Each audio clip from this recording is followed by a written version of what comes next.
Hi guys! I'm back! It's me, Sheila! And welcome to my YouTube channel. Kung bago ka pa lang sa aking channel, don't forget to like, comment, subscribe, at huwag kalimutang i-click ang bell button para ma-notify ka sa aking mga bagong videos. So today, I will share a video tutorial on how to make a simple outro using Kinemaster. So, as you observe from my previous videos, paiba-iba po yung aking outro. So, I decided to make my own and also to avoid copyright issue. So, when editing videos, I usually use Kinemaster app and we can download it in our Play Store. So, stay connected until the end of this video and let's begin! This is step-by-step tutorial. So, tap to open your Kinemaster. And then, ito po yung itsura. Let's click the create new sa itaas. Then, lalabas po yung aspect ratio. So, mamimili tayo dito. When it comes to vlogging, choose 16:9. So, ito po yung size ng ating video display.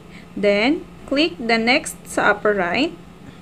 So, dito na tayo sa editor panel where we can edit and arrange our videos, pictures, music, text, effects, and etc.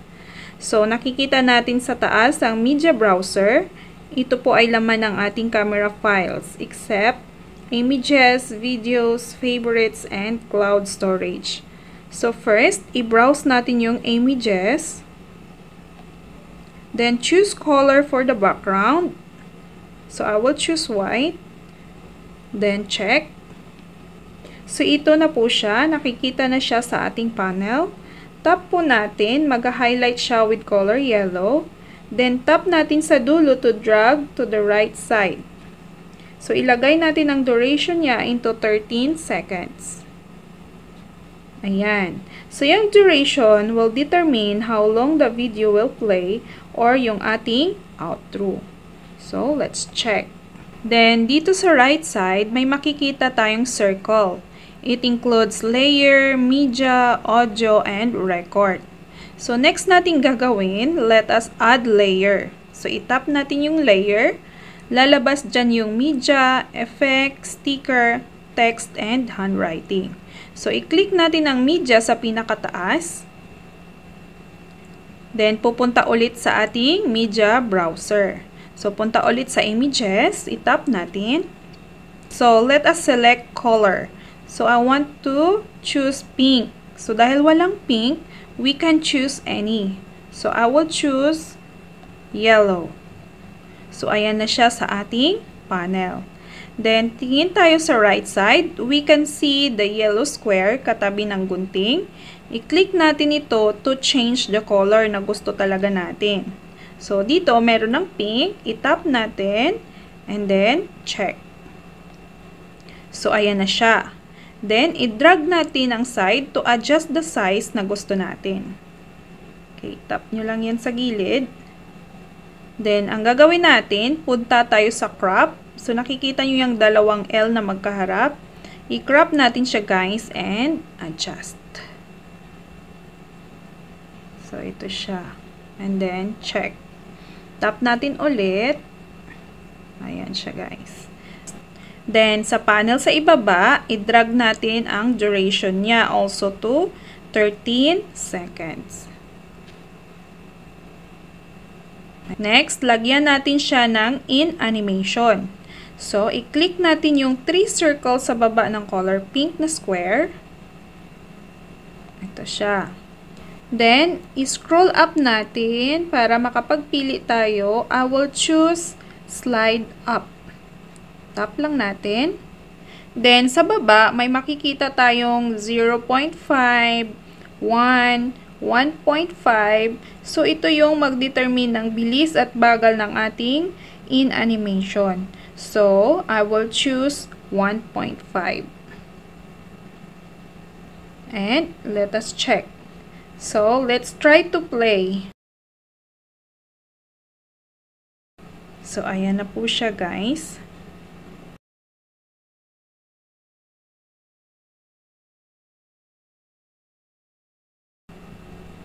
Okay, we'll play again. Stop.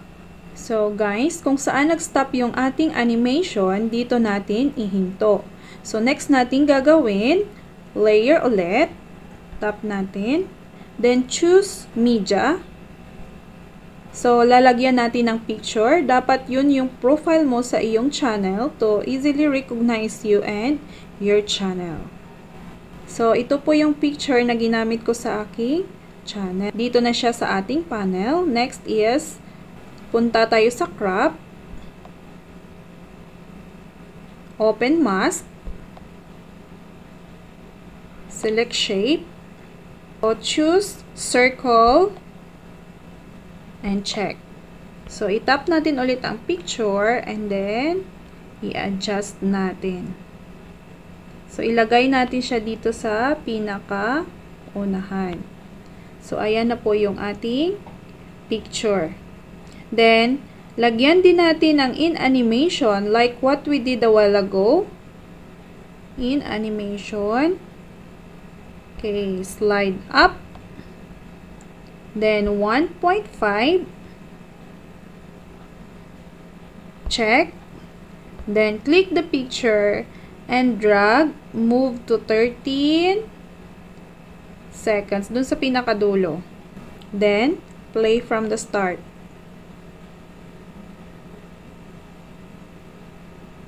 So, ayan, gumagalaw na yung ating mga animation na nilagay. Okay.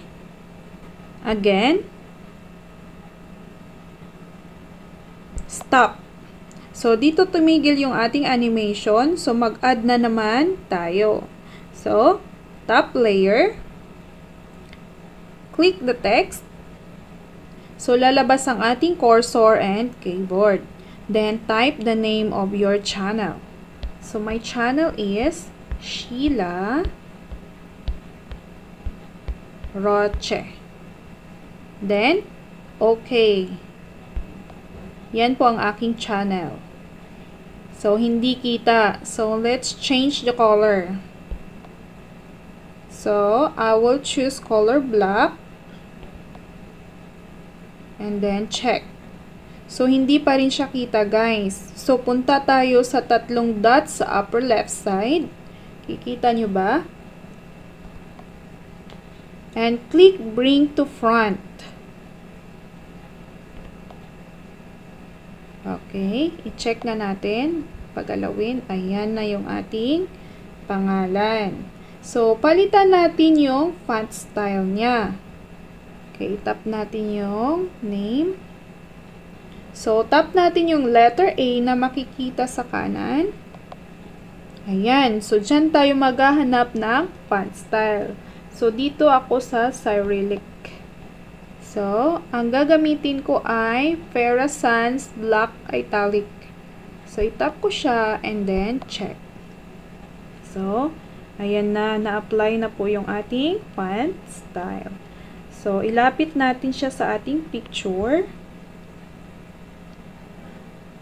And then, lagyan din natin siya ng in animation. So, itap natin ito. So, scroll up. I will choose letter by letter. Ayan po siya, guys. So, 1.5. And then, check to go to our panel. So, ang gagawin natin, itap din natin ito hanggang sa dulo. And then, check. So, ayusin natin itong pink para pantay-pantay. Ayan. Okay na. So, let's play again.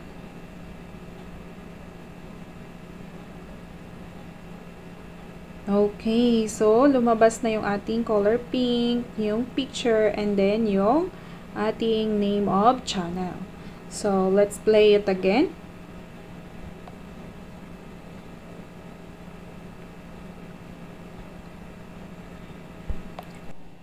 So, dyan na naman tumigil yung ating animation. So, next, we have to add another layer para sa ating subscribe button. Punta tayo sa media, then hanapin natin yung na-download kong subscribe button. So, if you want to use the subscribe button, you can also download it on the description below. Then, we have to select. So, nandito na siya sa ating panel. Next natin gagawin, pupunta tayo sa Chrome key. So, ito po yung nakapamayawang na babae. So, let's stop this. And enable and check. So, sa napapansin nyo po, nawala yung green background niya. So, ang gagawin natin, ayusin lang natin dito sa dulo. Medyo blurry. So, we can go back to Chrome key para mag-adjust. So, ilagay natin siya sa 50. So, 50-50 and then let's check. So, ayan. Okay na siya.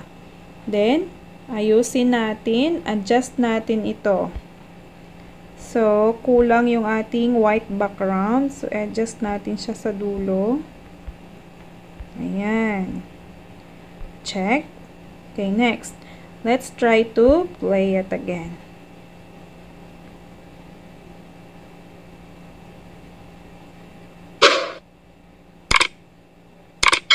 Okay, so yan na po yung ating outro. Okay, let's play it again.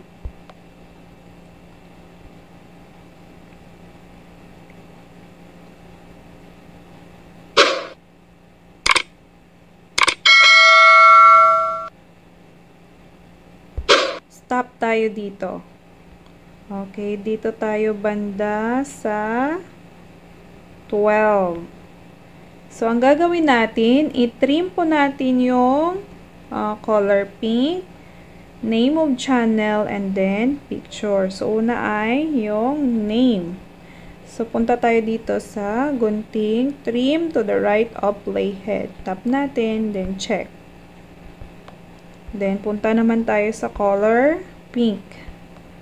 Okay, i-trim din natin, check.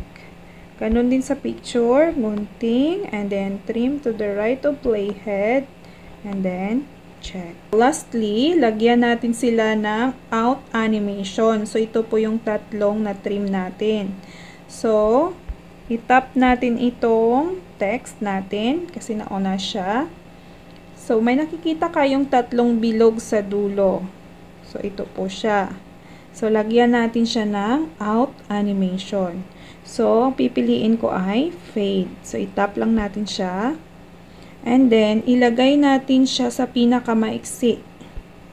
Okay, dito siya. And then, check. Okay, the same din ang gagawin natin sa color pink. Fade. And then, dito sa pinakamaiksi. So, same with picture. So, outro, fade, and then dito sa pinakadulo. Okay, so, i-try natin siya ulit guys na i-play kung okay na.